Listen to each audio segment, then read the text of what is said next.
حضرت قرہ رضی اللہ تعالیٰ عنہ سے روایت ہے، اللہ کے رسول صلی اللہ علیہ وسلم نے فرمایا، میری امت کے ایک گروہ کو ہمیشہ اللہ تعالیٰ کی مدد حاصل رہے گی، ان کی مدد نہ کرنے والا ان کا کچھ بگاڑ نہ سکے گا تاہاں کہ قیامت قائم ہو جائے۔ سننے ابن ماجہ حدیث نمبر 6۔ حضرت ابو ہریرہ رضی اللہ تعالیٰ عنہ سے روایت ہے کہ اللہ کے رسول صلی اللہ علیہ وسلم نے فرمایا، میری امت میں سے ایک گروہ اللہ کے احکام پر ہمیشہ پوری طرح قائم رہے گا، اس کی مخالفت کرنے والا اس کو نقصان نہیں پہنچا سکے گا۔ سننے ابن ماجہ حدیث نمبر 7۔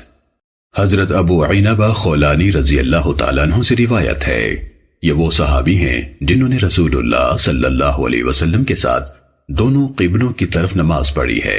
انہوں نے فرمایا، میں نے رسول اللہ صلی اللہ علیہ وسلم سے سنا، آپ فرماتے تھے، اللہ تعالیٰ اس دین میں ہمیشہ نئے پودے لگاتا رہے گا اور ان سے اپنی اطاعت میں کام لیتا رہے گا۔